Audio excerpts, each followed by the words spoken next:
Hey guys, welcome again. It's your boy Adrian from Elite Educators, and this is actually the second part of a two-part video where we're going to talk a little bit more about perimeter.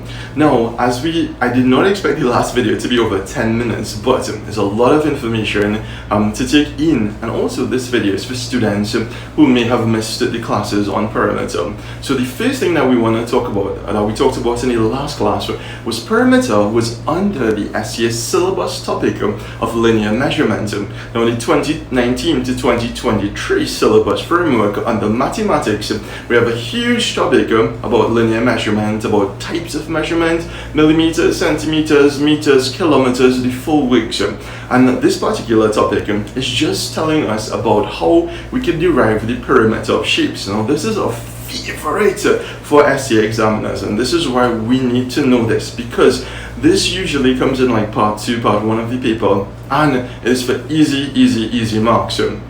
So we talked about perimeter, we talked about the perimeter of a square in the last video. So now we want to move on. The second thing I want to talk to you guys about is actually, I'll show you guys a major difference. A lot of students, they have a tendency to mix up perimeter as well as area. So I'll talk a little bit briefly about the differences between both. And also in a further video, we'll go into more depth about area. Don't want to talk too much about that now. So say for instance, we have a shape. So let's stay simple for now until we start doing the questions, which will most likely be another video, because I don't want these videos to be more than 10 minutes. So we have a square. Again, my drawing skills stuck. This is supposed to be a square. We have 4 equal sides, and we have one side which will be 3 centimeters. Now, the first thing examiners do, again in the last video I said it, was that they tend to give us as a little bit of information as possible, because they want us to use the information that we already have to extrapolate and to find and create that answer. So a couple of pieces of information that we're supposed to know is, 1, a square has 4 equal sides. Very good, imaginary students. So this side will be 3 centimeters, this side will be 3 centimeters, this side will be 3 centimeters, and then finally this side here will be 3 centimeters as well. So the perimeter, as we said before, is equal to side plus side plus side plus side, or equals to side multiplied by 4 in the case of a square, because we have 4 equal sides. Both of these are correct. Both of these methods are taught in schools. Neither one is right, both of them are right and neither one is wrong. So essentially we have 3 centimeters multiplied by 4, which will give us 12 centimeters. Now, if we look at the units, because again, as I said in the last video, perimeter is a one-dimensional measurement. It is as if we broke apart this square and we actually had it as a straight line. So essentially we have 12 centimeters. However, area is a different unit of measure. So usually ask some of the students, be like, you standard 5 student, what is area measured in, or how do we find area? Area is actually side multiplied by side. So in this case, we have 3 centimeters multiplied by 3 centimeters. And because we actually multiply 3 by 3, we get 9 centimeters, but it does not end there. Because we actually have centimeters by centimeters, we get another unit of measure called centimeter squared. And centimeter squared is not equal to centimeter.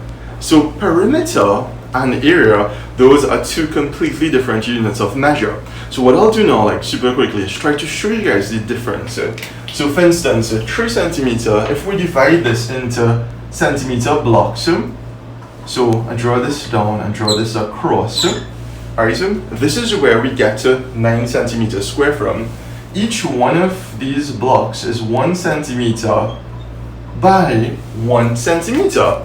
So we have 1 block, 2, 3, 4, 5, 6, 7, 8, 9. So like just the other day, my boy went to Bagwan Things, they have some real good looking tiles. So as soon as I broke into Bagwan Things, the guy there, he was like, hey, how much tiles do you need? Now this was early one Saturday morning, so I probably didn't even get a chance to wake up fully yet.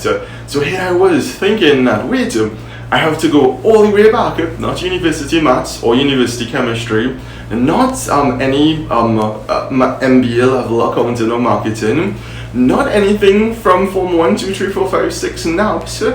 I went back to grad school knowledge, and this is why we tell students that SCA is so important. In SCA and in the SCA exam, you get to learn stuff that actually applies to everyday life. When you go into Form 1, Form 2, Form 3, then you have to learn about in biology. You have to learn about the plant cell, the animal cell, nucleus, mitochondria, cytoplasm, vacuole, cell sap. None of those things we use except if you go into microbiology. In chemistry, I had to learn 2,4-dinitrophenyl hydrazine. We have to learn how to use how to draw a glucose molecule. I have never used that in real life, ever. And my background is in forensic science. We actually use with luminol reacting with iron from blood, and that will actually show. So yeah, I used a little bit of that when I worked in SORT many years ago. So the difference is the area that we actually determine is actually in centimeters squared. So this centimeters squared is kind of different. Now we said that the perimeters are linear. So perimeter would just mean one measurement. It would just be this block alone. However, when we deal with area, we actually deal with the whole area, the whole face of the block itself. So in Bagwensings, the room I was trying to tile was 10 feet by 10 feet. So essentially the area of that would be 10 by 10, which would be 100 feet, well 100 feet squared. So what it meant was that each tile that I was looking at was 1 foot by 1 foot. So 1 by 1 is 1, so each tile was 1 foot squared. So in order to figure out how much tiles I needed, it was basically the area, which would be 100 divided by 1 foot squared. So I needed 100 tiles. Pro tip, if you buy a ton of tiles, pay for the transport or have a van.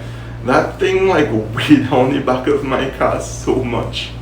My car is like permanently in a shortened position now. Alright, so before we end this video, I actually want to do like one example of a question that could potentially come for the SCA exam. So remember, perimeter will be in centimeters or meters or kilometers, but area will be in centimeters squared. Because with perimeter, we just want that straight line. With area, we want the whole face of it.